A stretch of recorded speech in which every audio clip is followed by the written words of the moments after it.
రాష్ట్రంలో బీడు భూములను గుర్తించేందుకు జాయింట్ సర్వే నిర్వహించనుంది సర్కార్. సర్వే కోసం 5-6 శాఖలు పరస్పరం కోఆర్డినేషన్ చేసుకుంటున్నాయి. అగ్రికల్చర్, పంచాయతీరాజ్, రెవెన్యూ ఆధ్వర్యంలో ఫీల్డ్ వెరిఫికేషన్ జరగనుంది. సర్వే నెంబర్ల వారీగా గుట్టలు, వెంచర్ల బ్లాక్ లిస్ట్ రెడీ చేయనున్నారు ఆఫీసర్లు. సాగు భూములకి రైతు భరోసా దక్కేలా పగడ్బందీ చర్యలు తీసుకుంది రాష్ట్ర ప్రభుత్వం.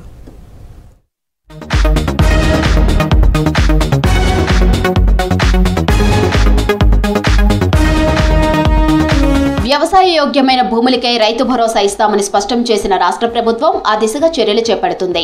అర్హులకే పెట్టుబడి సాయం అందించేందుకు యాక్షన్ ప్లాన్ రెడీ చేస్తుంది. వ్యవసాయ యోగ్యం కాని రాళ్లు, రప్పలు, గుట్టలు, వెంచర్లకు రైతు భరోసా ఇచ్చేదే లేదని ఇప్పటికే కేబినెట్లో నిర్ణయం తీసుకున్నారు. గతంలో వీటికి కూడా పెట్టుబడి సాయం ఇవ్వడంతో వేల కోట్ల ప్రజాధనం దుర్వినియోగమైనట్లు ప్రభుత్వం గుర్తించింది. దీన్ని కట్టడి చేసేందుకు వ్యవసాయ యోగ్యం కాని భూములను గుర్తించే పనిలో పడింది. ఇందుకోసం జాయింట్ సర్వే చేపట్టాలని నిర్ణయించింది.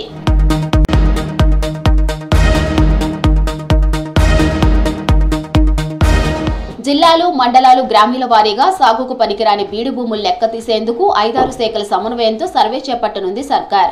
అగ్రికల్చర్, రెవెన్యూ, పంచాయతీరాజ్ శాఖల అధికారులు ఫీల్డ్లోకి వెళ్లి వెరిఫికేషన్ చేయనున్నారు. రాళ్లు, రప్పలు, కొండలు, గుట్టలు, పరిశ్రమల భూములు, రియల్ వెంచర్లు, నాలా, వివిధ అవసరాలకు సేకరించిన ప్రభుత్వ భూములు, నివాసాలు, ఏర్పాటైన భూములను రైతు భరోసా లిస్టులో నుంచి తీసేయనున్నారు. కొంత భూమి సాగులో ఉండి మరికొంత సాగుకు యోగ్యం కాని భూమి ఉంటే పట్టాదారు ఖాతా నెంబర్ కూడా ఎక్కడ సాగుకు అవకాశం లేదో ఆ సర్వే నెంబర్ను గుర్తించి రైతు భరోసా లిస్టులో నుంచి తొలగించనున్నారు. ఇలా సాగుకు యోగ్యంగా లేని భూములకు సంబంధించిన సర్వే నెంబర్లు రెడీ చేసి పెట్టుబడి సాయం అందకుండా బ్లాక్ లిస్టులో పెట్టనున్నారు.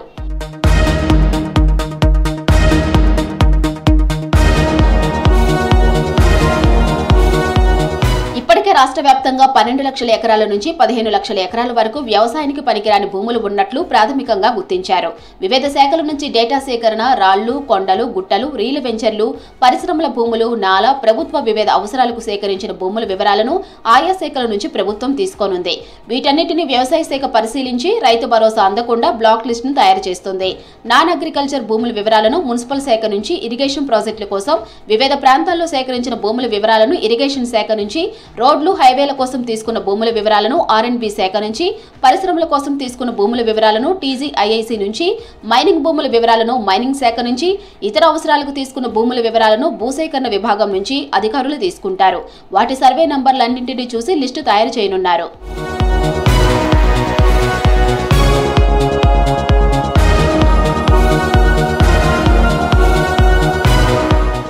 వ్యవసాయ యోగ్యం కాని భూముల లిస్టు రెడీ చేశాక వాటికి రైతు భరోసా అందకుండా బ్లాక్ లిస్టులో పెట్టనుంది సర్కార్.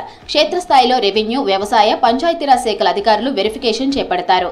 అయితే CCLAలోని ఆయా సర్వే నెంబర్లను బ్లాక్ చేయటమా, లేక ఎప్పటిలాగే రెవెన్యూ శాఖ నుంచి పట్టాదారులు, విస్తీర్ణం, ఇతర వివరాలను వ్యవసాయ శాఖ తీసుకున్న తర్వాత ఫిల్టర్ చేయడం అనే దానిపై అధికారులు త్వరలోనే నిర్ణయం తీసుకోనున్నారు.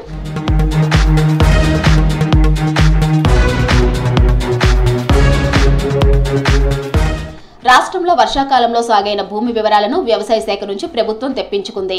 దాదాపు 1,30,00,000 ఎకరాలు పంటలు సాగైనట్లు ఆ శాఖ రిపోర్ట్ ఇచ్చింది. ఈ లెక్కలను ప్రామాణికంగా తీసుకుని రైతు భరోసా చెల్లించాలని అవసరమైన నిధులను సిద్ధం చేసుకుంటుంది రాష్ట్ర ప్రభుత్వం.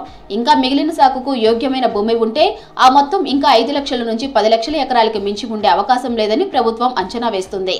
అందులో భాగంగానే దాదాపు 1,40,00,000 ఎకరాలకు రైతు భరోసా ఇచ్చేందుకు సన్నద్ధమవుతుంది.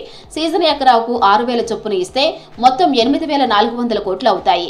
గతంతో చూస్తే ఇది 1,000 కోట్ల రూపాయలు అదనం. ఒకవేళ సాగుకు యోగ్యం కాని భూమి ఎక్కువగా ఉన్నట్లు గుర్తిస్తే ప్రభుత్వం ఇచ్చే రైతు భరోసా పెట్టుబడి సాయం కొంత తగ్గే ఛాన్స్ ఉంది.